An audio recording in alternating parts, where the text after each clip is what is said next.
Mohon perhatian, pintu teater 1 susah dibuka. Bagi para penonton yang telah memiliki tiket, silakan masuk melalui jendela. Terima kasih. Arya Dwi Pangga berjalan gontai menyeruak ke dalam semak di hutan alas larang. Pasukan yang dibantunya telah dihancurkan pasukan Majapahit yang dipimpin Gajah Mada. Bukan Arya Dwi Pangga tidak membantu sisa-sisa pasukan Jasawiret, namun ia sudah kehilangan semangat setelah beradu dengan Ayu Wandira puteri satu-satunya. Sekilas Arya Dwi Pangga melihat pertempuran Layang Samba dan Jambu Nada dari balik rimbunan semak di bawah pohon waringin, Batara Naga Puspa Kresna.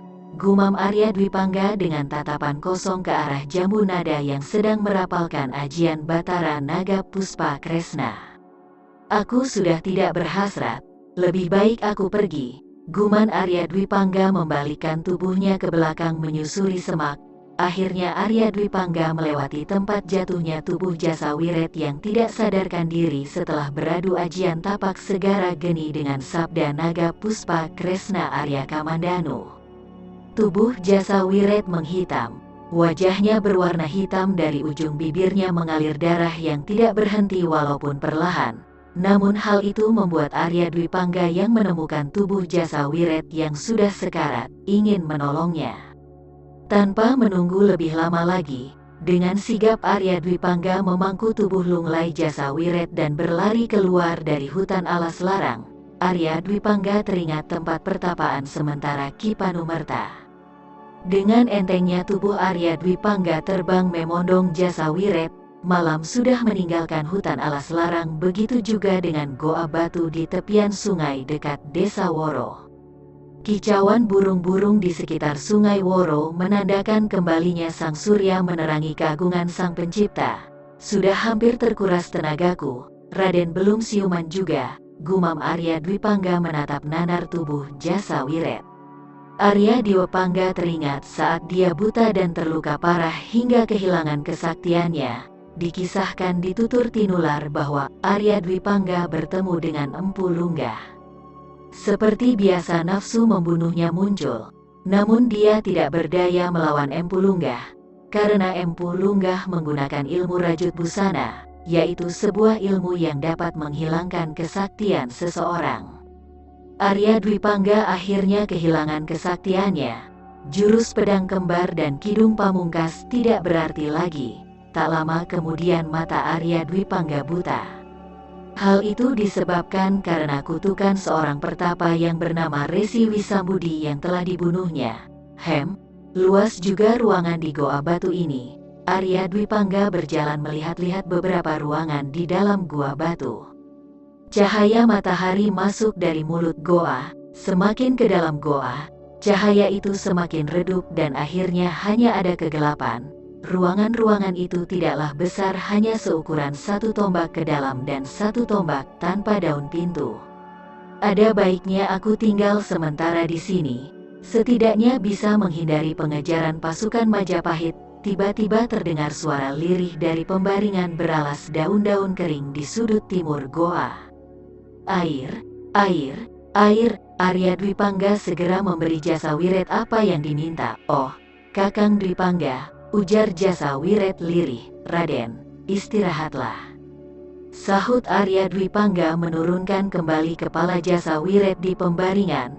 Jasawiret berusaha tersenyum pada Arya Dwi Pangga.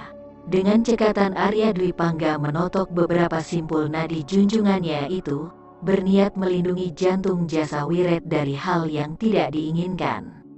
Setelah menidurkan Jasawiret, Arya Dwi Pangga keluar goa. Dengan kesaktiannya, Arya Dwi Pangga mengangkat sebongkah batu sebesar kerbau yang ia temukan tak jauh dari situ. Batu besar itu diletakkan pada mulut goa. Nah, begini sudah cukup, gumam Arya Dwi Pangga. Pedukuhan kecil itu terletak di barat hutan alas larang.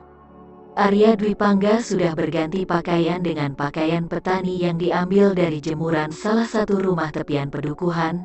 Yang jelas itu tanpa sepengetahuan si empunya.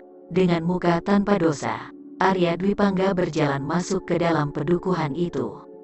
Hampir kantong kepeng ini tertinggal di jemuran tadi, gumam Arya Dwi Pangga menyusuri jalan setapak pedukuhan itu selebar 1 tombak. Kisana, panggil seseorang.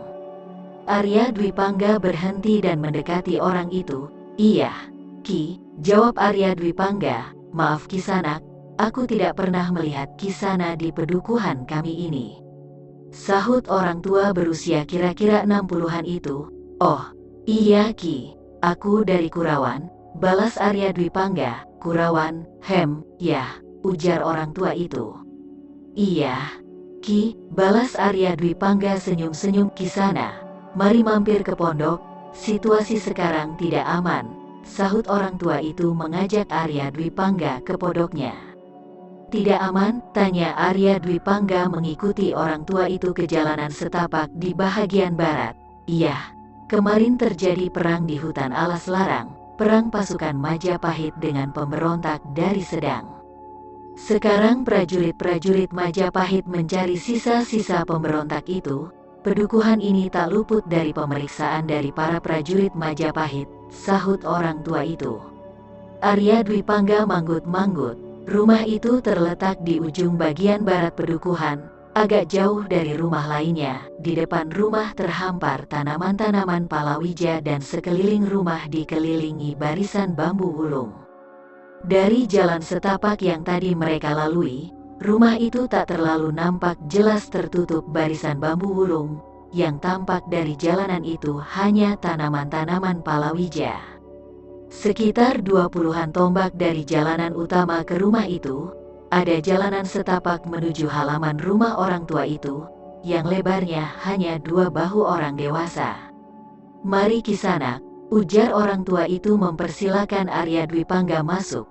Iya, Ki, balas Arya Dwi Pangga mengikuti orang tua itu masuk ke dipan di dalam rumah. Ningsih, panggil orang tua itu. Tak lama muncul seorang wanita dewasa kira-kira berusia 30 tahun, keluar dari sebuah bilik di belakang rumah menghampiri mereka. Ini Ningsih anak perempuan saya, Kisanak, ujar orang tua itu memperkenalkan wanita itu pada Arya Dwi Pangga. Arya Dwi Pangga, sahut Arya Dwi Pangga saat wanita dewasa anak orang tua itu menjurah sebentar padanya. Oh jagat Dewa Batara, gumam Arya Dwi Pangga menatap wajah cantik nan ayu Ningsih.